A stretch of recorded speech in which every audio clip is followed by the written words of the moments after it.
Hey there, Saki here from sakitech. In today's video, we will be comparing the new iPad Pro 9.7-inch versus the iPad Air 2. To put things into perspective, the iPad Air 2 was released in October 2014, whereas the iPad Pro in March 2016. So we have close to a 2-year gap between both products, which denotes the iPad Pro must be better. And it is better, but to what degree? Is the iPad Air 2 now irrelevant or still a great buy? Which one should you buy? What are the improvements on the iPad Pro and are they worth it? Such as the support for Apple Pencil. In this video, we will answer all those questions and more by doing a full spec-by-spec comparison between the Pro and Air 2. So let's start off with the build quality and design. This is an easy one. Other than the two tiny changes, the overall design of these tablets is identical. Both the iPad Air 2 and the iPad Pro are crafted from metal, encased in a beautifully formed aluminum unibody. It's the same story. You get the brushed aluminum body on the rear, beveled edges on the sides, a high quality slab of glass on the front, and the famous home button with Touch ID sensor on the bottom in the front. When you hold these products in your hands, they feel like $1 million.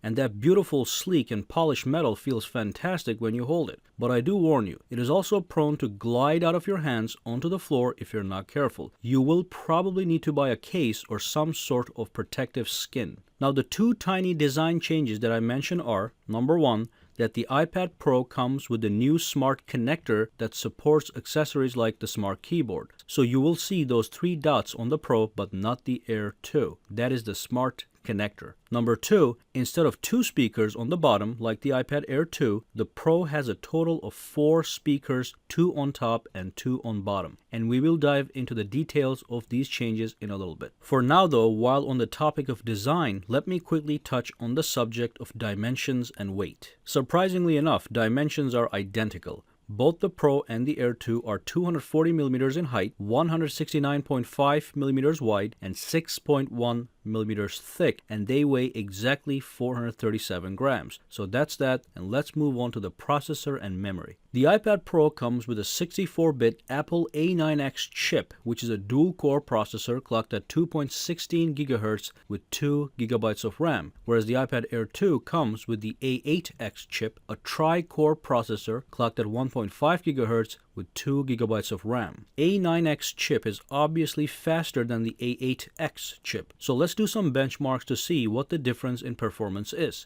So we'll be using the Geekbench benchmarking tool to measure the performance and power of these devices.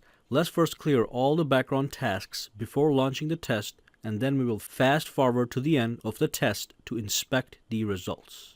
So let's quickly launch them really quick. There we go, running the test. There we go. And there you have the results. The Pro is clearly considerably faster both in the single core score and the multi-core score. So clearly, everything you do on the iPad Pro is going to be faster than the iPad Air 2, especially heavy-duty tasks. Let's draw a quick conclusion on this power difference. So here's what you need to know. The iPad Air 2 is already a super fast device, and for daily tasks such as browsing, reading, note-taking, using apps, movie watching, and even to play some of the latest games, it's perfect. The extra speed that the iPad Pro offers, I think, is more useful when dealing with heavy-duty production apps such as iMovie to edit a movie and export a movie, especially when you're working with larger files and higher resolutions. But remember, a lot of people don't do that. So if you know that you need that power, it's available on the Pro. Otherwise, for the average consumer, it appears the iPad Air 2 is still perfectly capable. Let's quickly take a look at the display. Both the iPad Pro and the iPad Air 2 offer a 9.7-inch IPS LCD display with an identical resolution of 2048 by 1536, which brings the pixels per inches to 264. Now both displays are stunning to look at. However, the iPad Pro has a few tricks up its sleeve that give it a slight edge. The Pro has a display with 25% greater brightness and 25% lower reflectivity than the iPad Air 2. The Pro also has a True Tone display which measures the color temperature of ambient light in a given environment and then adjusts the display to match. This simply gives your eyes more comfort. So the display quality should not be a major deciding factor when you are trying to choose between the two products, because Air 2 is still a top-notch world-class screen. Next up, let's talk about the software. Both tablets run the latest version of iOS and largely offer the same exact experience. iPads are all about fast and smooth operation, ease of use, and a venue for quality apps to get things done or to enjoy great-looking games. Whether you get the iPad Pro or the iPad Air 2, you get access to all the same apps. The only exception is that some apps on the iPad Pro will be more useful with the use of Apple Pencil. So let's talk about the Apple Pencil for a minute, because this is a major feature and it is in fact one that you should pay a lot of attention to when making a choice between the Pro or Air 2. The Apple Pencil is a $100 accessory that you can purchase separately. With it, when you write, draw, or sketch, it is going to be extremely accurate. It really does offer pixel-perfect precision like Apple claims, and it does it with no lag. So the moment the tip of your pencil touches the screen is the moment it starts to write. Apple Pencil is a fantastic accessory for those of you who are interested in the iPad Pro as a device to take notes, draw, sketch, and create. Not only do you get a close to natural sense of writing and drawing, but you can digitally enhance your work to make it even better all in one place. And remember, the iPad Pro has a built-in palm rejection technology, which means you can use the Apple Pencil while your palm is actually resting on the display without affecting anything, and it works flawlessly. Now obviously the iPad Air 2 completely lacks this feature. This is a comparison video, and I'm compelled to tell you that if serious note-taking and sketching is your thing, iPad Pro is obviously the better choice. But consider the price factor. An entry-level iPad Pro is already $200 more expensive than the entry-level iPad Air 2. And if you want the Apple Pencil, you would be adding another $100, bringing the total difference to $300 in extra spending. And one more thing to think about is the smart connector on the iPad Pro that the iPad Air 2 lacks. The smart connector transfers both data and power between the iPad Pro and the smart keyboard, so no charging or batteries or pairing is required. You just attach the keyboard and you're ready to type. With the iPad Air 2, you can buy plenty of superb third-party keyboards, but you do have to charge those before use, worry about the battery life, and also have to pair them to your iPad Air 2 via Bluetooth. So just keep that in mind as you do get some convenience with the smart connector. Let's move on to the camera. Now the camera portion of this comparison is quite interesting. With the iPad Air 2, you get a mediocre 8-megapixel rear-facing camera with an aperture of f2.4. It's certainly not designed to take great shots, but it is just there as a tool for an occasional shot. You can record in 1080p at 30 frames per second. You can also record 120 frames per second slow motion videos at 720p, and those are some really poor specifications by today's standards.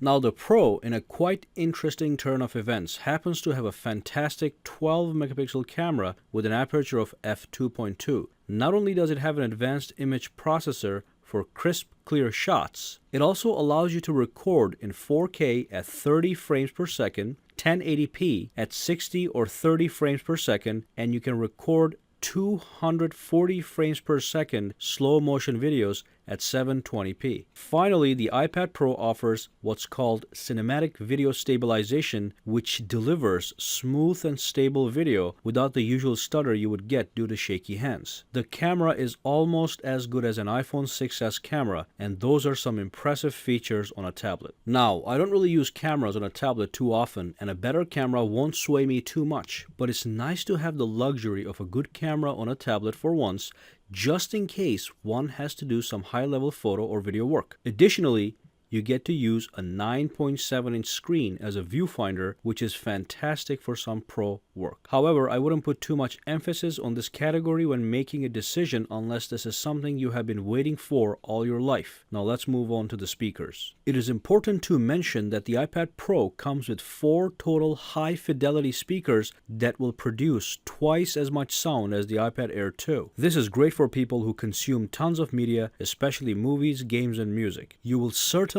enjoy the rich, wide, and detailed audio, which is going to immerse you into whatever type of media you are enjoying at the time. Next up, fingerprint sensor. So the touch to unlock fingerprint sensors work flawlessly 99% of the time on both the iPad Pro and the iPad Air 2. The one on the iPad Air Pro is faster to unlock your device when your finger touches the Touch ID sensor, but otherwise they both work flawlessly. They can be used to unlock your iPad, sign into applications, and make purchases in various places. No complaints here, so let's move on. Let's talk about the battery. Not much to say here, to be honest. Apple advertises the exact same battery life for both the iPad Pro and the iPad Air 2, which is up to 10 hours of surfing the web on Wi-Fi, watching video, or listening to music. A healthy mixture of all these three activities should last you 10 hours on a daily basis. And I can vouch that this is in fact true because I've been using iPads for a long time. So now let's talk about the price and color options. The iPad Air 2 is going to cost you $399 for the base model, which comes with 16 gigabytes of storage, or $499 for 64 gigabytes. You have three color options: silver, gold, and space gray. The iPad Pro is slightly more expensive. It starts at $599 for the base 32 gigabyte model, or you can pay $749 for 128 gigabytes, or even $899 for 256 gigabytes. With the Pro, you get four color options: silver, gold, space gray, and rose gold. Now, iPads do not come with SD card expansion, so make sure you pick the right storage size, otherwise you'll be stuck with the same storage for the life of your ownership. Another thing to consider is Apple Pencil. If you get the iPad Pro, you will probably want to get the Apple Pencil at some point, and that's going to be another $100 added to the bottom line. So let's finish this video with a conclusion and see which one might be better for you. So let's quickly list all the notable improvements you will find in the iPad Pro.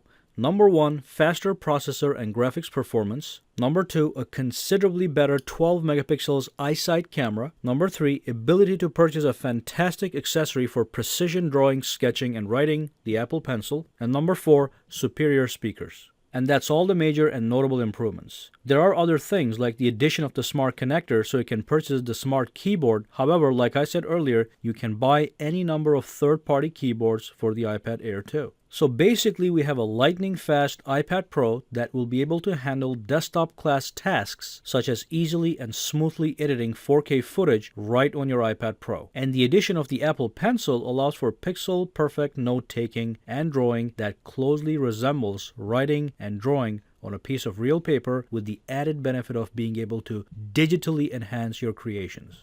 Now, beyond those major changes, the iPad Air 2 has much in common with the iPad Pro, such as the design, the great display, software experience, and also app availability. So, if I had to make this as simple as possible, I would say that if you are the consumer type that loves to consume all sorts of media, go with the iPad Air 2. It is powerful and fast enough to get all those things done, including playing great-looking games and watching movies. On the other hand, if you're a consumer as well as a producer, such as the creative professional, you may want to go with the iPad Pro. Of course, you have to always consider that the Pro will cost you $200 more, and if you want the Apple Pencil, then add another $100 on top of that. And finally, I also think the iPad Pro to be a great choice for students who wish to use it as a primary note-taking device using the Apple Pencil, because it does give you that paper and pencil feel, and you can save everything in digital format. Well, thank you for watching this video. Make sure you subscribe to sakitech and give this video a thumbs up. Also, follow me on Twitter and Facebook at sakitech online, for which links are in the description below. Have a fantastic day.